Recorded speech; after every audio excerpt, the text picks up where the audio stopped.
The roar of B-25 bombers over Tokyo at midday on April 18, 1942, drastically shifted the trajectory of the Pacific War, pushing Japan into a defensive stance that would eventually hasten its defeat. Admiral Yamamoto, the mastermind of Pearl Harbor, was said to be deeply shaken by the raid.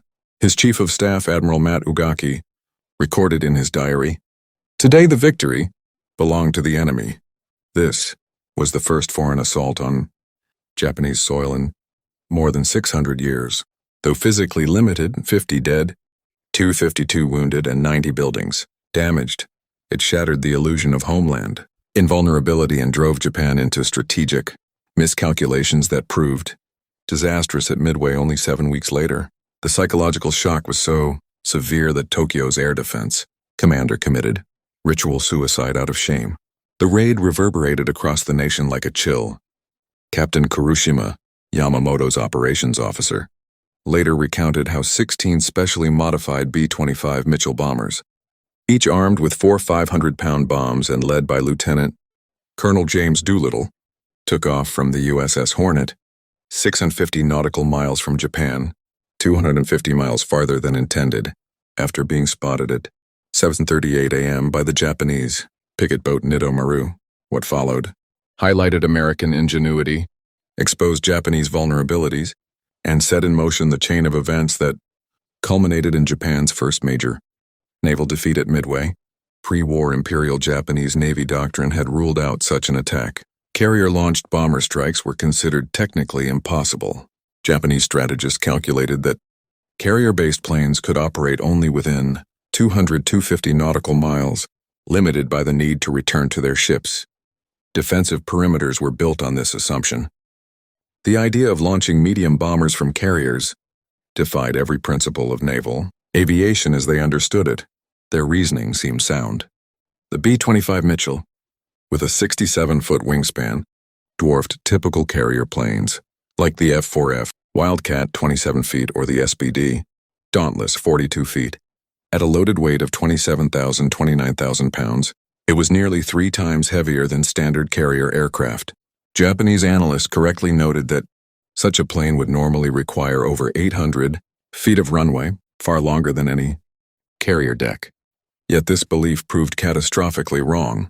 At Eglin Field, Florida, American engineers redesigned the B-25s for the mission. They added 265-gallon steel fuel tanks in the bomb bays, rubber bladder tanks, and 10 5-gallon jerry cans for in-flight manual refueling, nearly doubling fuel capacity from 670 to 1,189 gallons. They reduced weight by removing the lower turret, radio gear and excess equipment, and even fitted fake wooden tail guns for deterrence. Lieutenant Henry Miller trained crews in revolutionary short-field takeoff methods, holding brakes with both feet, flaps set halfway, stabilizers pulled back 3/4, and building maximum manifold pressure before release. Doolittle's lead bomber lifted off in just 467 feet. Lieutenant Donald Smith managed it in only 287 feet.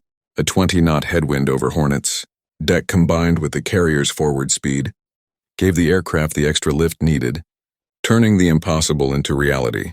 Japanese defenses were arranged around flawed assumptions.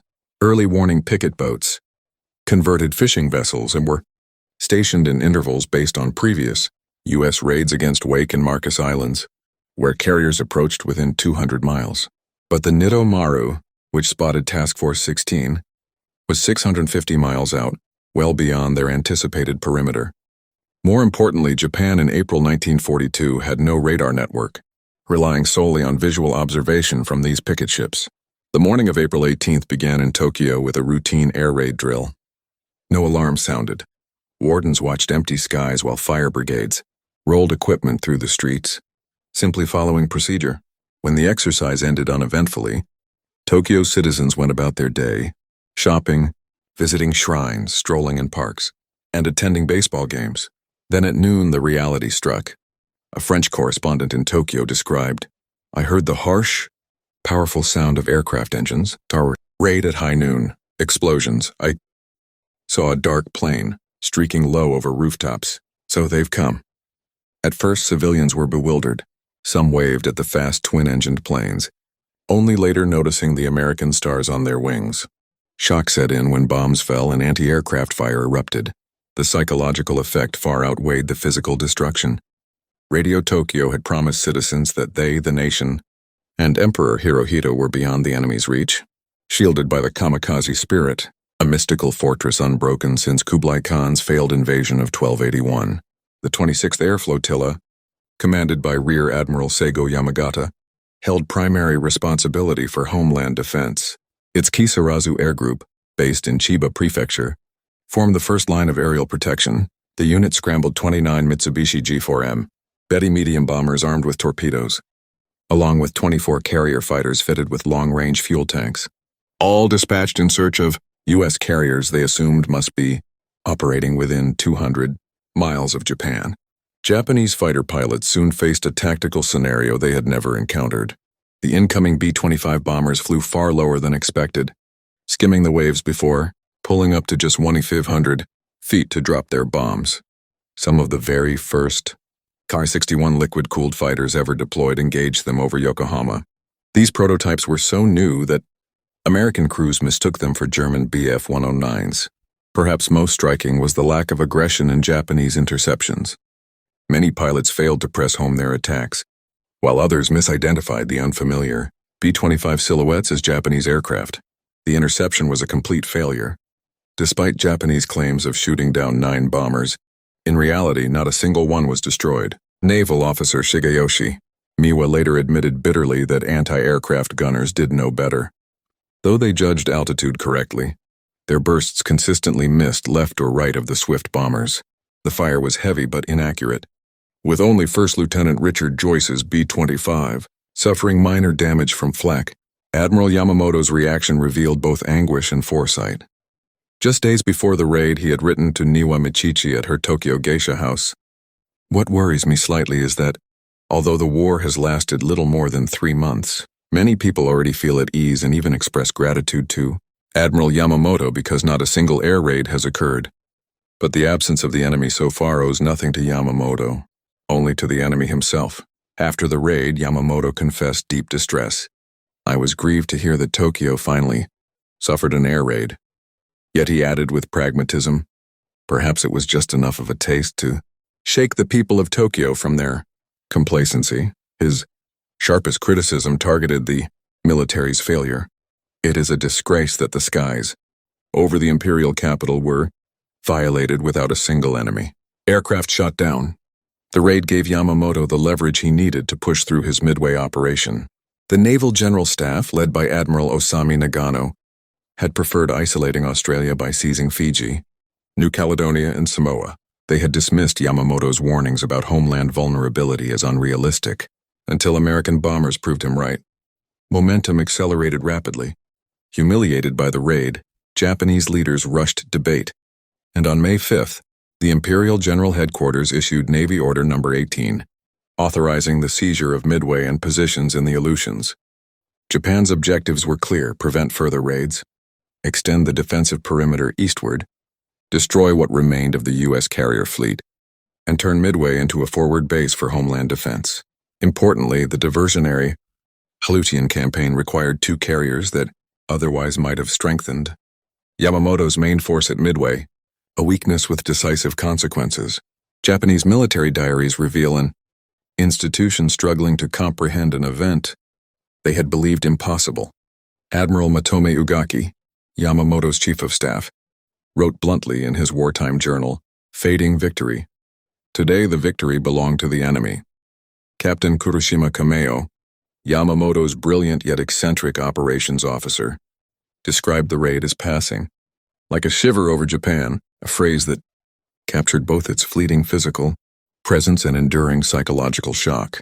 Naval officers like Mitsuo Fuchida and Shigeyoshi Miwa, though bitterly disappointed, acknowledged professionally that from the American perspective, the raid was superb strategy.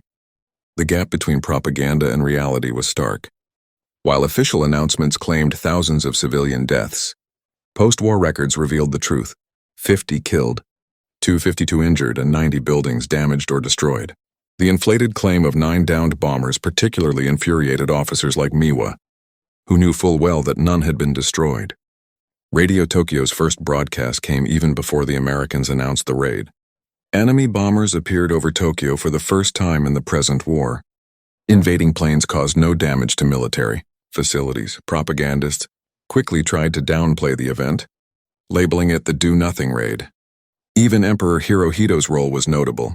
He personally commuted death sentences for 3 of the 8 captured raiders, took part in strategic discussions on retaliation, and ordered the army in China to completely destroy military installations, airfields, and vital communication lines in areas where the raiders had landed.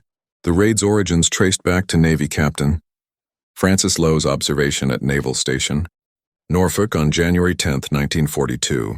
Observing Army bombers rehearsing over a runway painted to resemble a carrier deck, Captain Francis Lowe recognized that twin-engine bombers might actually be launched from carriers.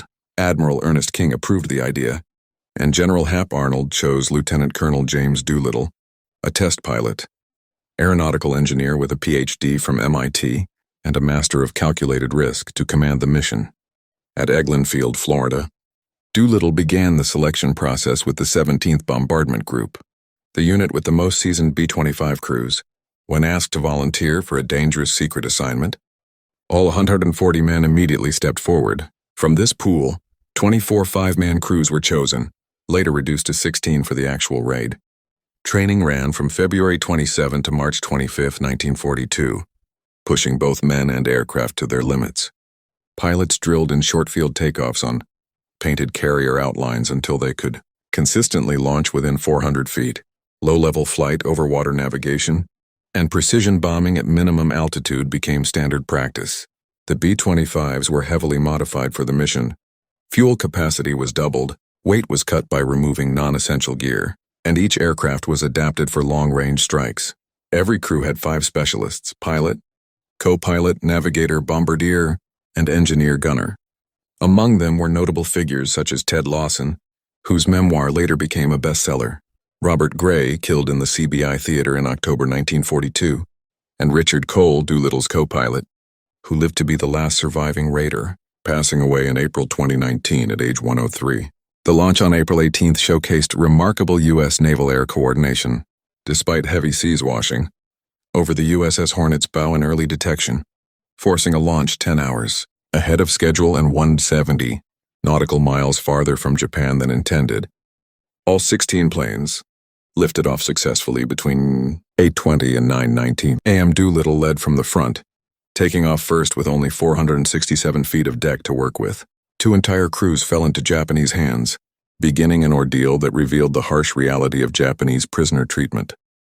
Crew number 6, the Green Hornet, piloted by Lieutenant Dean Hallmark, ditched off the Chinese coast after fuel exhaustion, losing 2 men to drowning.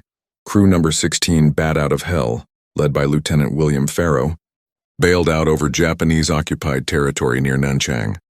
The 8 captured airmen, Hallmark, Robert Meter and Chase Nielsen from Crew 6, along with Farrow, Robert Height, George Barr, Harold Spatz, and Jacob DeShazer from Crew 6 were flown to Tokyo for interrogation by the Kempitai.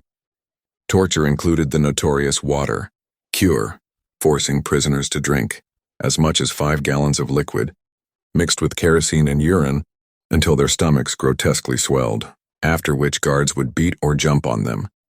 To legally justify execution, the Japanese government issued the Enemy Airmen's Act on August 13, 1942, retroactively accusing the flyers of bombing civilians despite no evidence.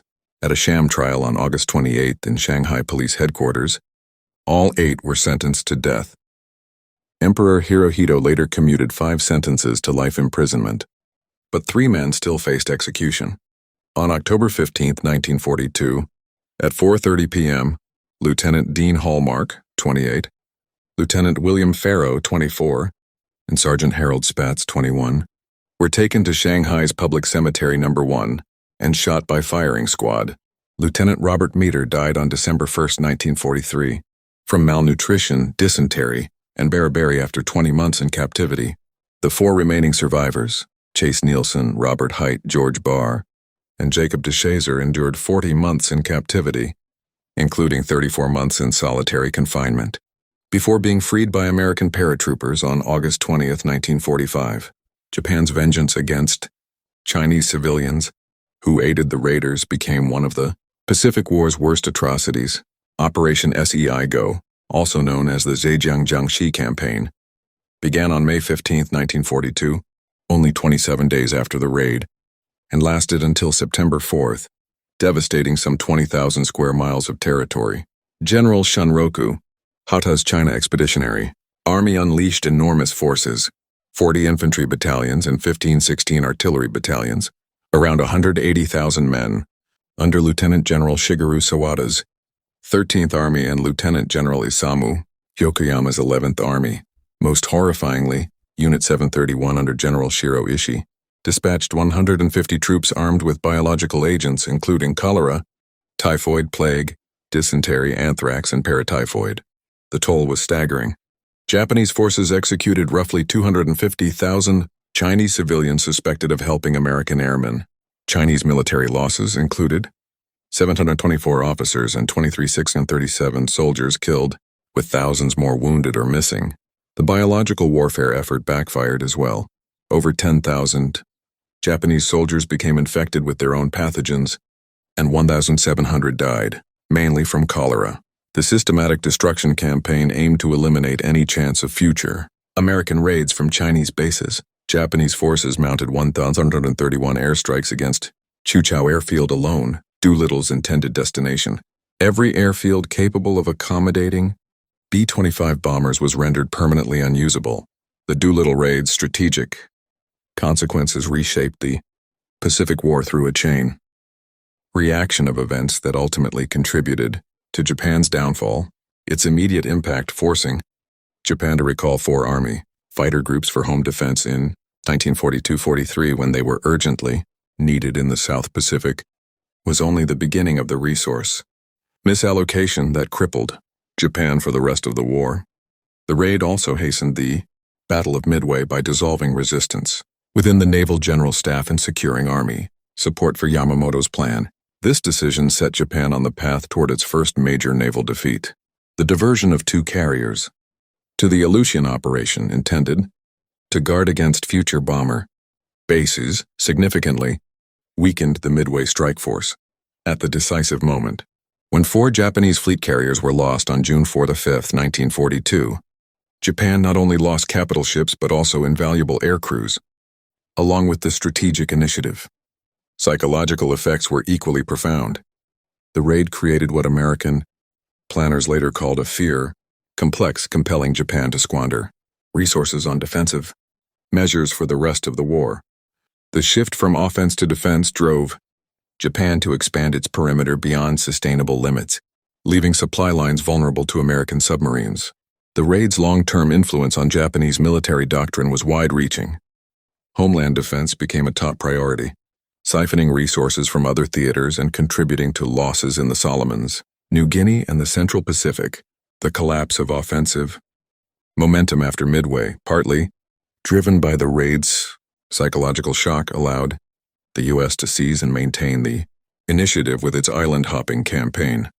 Historians still debate whether Midway would have happened without the Doolittle Raid. Jonathan Parshall and Anthony Tully argue in Shattered Sword that Midway planning predated April 18th, though they acknowledge the raid as the catalyst that overcame internal opposition and accelerated the timeline. Mark Stilla highlights the raid's creation of an inefficient force disposition that persisted throughout the war. Among the captured raiders, Jacob DeShazer's story stands out as a remarkable testament to resilience and transformation.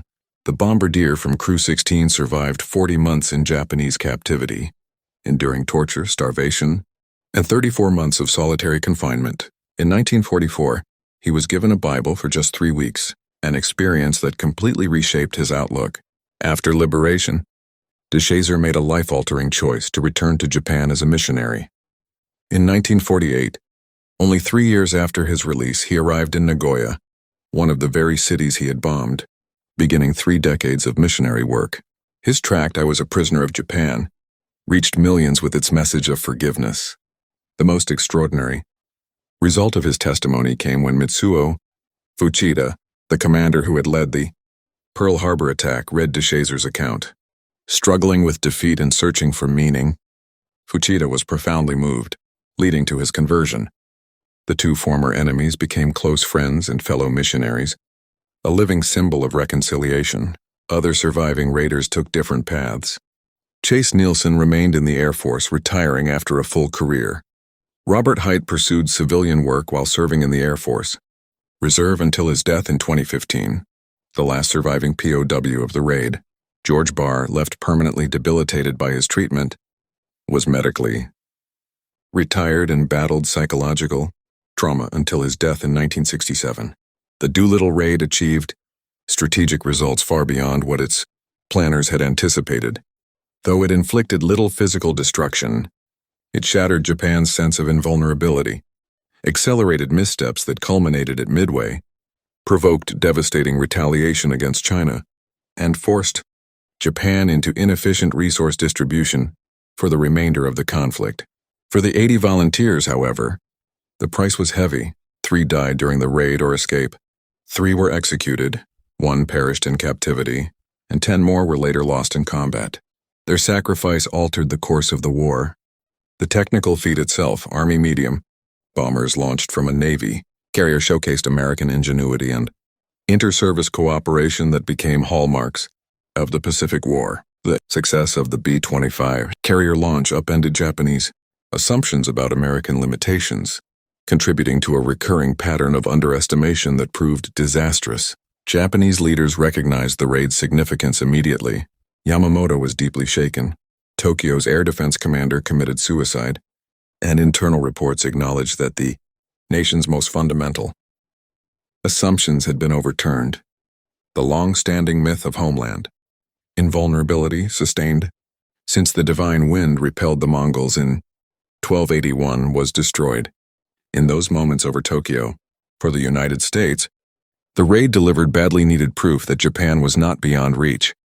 After months of setbacks and retreats across the Pacific, the sight of American bombers over Tokyo electrified the nation and revived public morale. The operation validated the bold risk-taking that would come to define U.S. strategy in the Pacific. The human element gave the mission its enduring depth, 80 volunteers accepting near certain danger, Chinese civilians sacrificing their lives to protect downed airmen, Japanese civilians experiencing the war firsthand only months after, celebrating its early victories. Military history became human drama. Ted Lawson losing a leg and later telling his story in a best-selling memoir. Jacob DeShazer returning as a missionary to the very city he had bombed. Richard Cole living to 103, the final surviving raider and witness to the mission. These personal accounts give weight and meaning to what might otherwise seem only strategic calculations. The Doolittle Raid remains a masterstroke of psychological warfare, achieving, through audacity, what conventional power could not. By shattering Japanese assumptions about carrier aviation limits, exposing the homeland's vulnerability, and provoking disproportionate retaliation, 16 B-25 bombers reshaped the Pacific War more decisively than some fleet battles. Its true success lay not in physical destruction, but in altering perceptions. Admiral Yamamoto's earlier warning that America's absence from Japanese skies was due not to Japan's strength but to enemy choice proved prophetic. The Naval General Staff's dismissal of long-range carrier strikes as unrealistic gave way to frantic overreaction. Each strategic misstep in the aftermath traced back to those brief but fateful minutes over Tokyo. Modern strategists continue to study the Doolittle Raid as a case study in asymmetric warfare, demonstrating how limited means can generate outsized strategic consequences through psychological effect. The investment, 80 men, 16 modified bombers, 2 carriers, yielded returns that shaped the course of the entire Pacific War. But the human cost cannot be ignored. The mass execution of Chinese civilians in reprisal remains one of the war's most disproportionate atrocities. The captured raiders' torture and executions stand as enduring evidence of the cruelty masked by strategic headlines. These acts of inhumanity remain inseparable from the raid's legacy. Yet even from such darkness emerged hope. DeShazer's return to Japan as a missionary, and Fuchida's conversion after reading his account, turned former enemies into allies in faith. Their friendship embodied reconciliation after devastation, proving that even the worst horrors of war can give rise to forgiveness. The 16 B-25s that thundered off the USS Hornet on the gray morning of April 18, 1942, carried more than bombs. They carried proof that ingenuity could defy the impossible, that boldness could overturn certainty, and that 80 determined men could alter history in a single daring flight over Tokyo.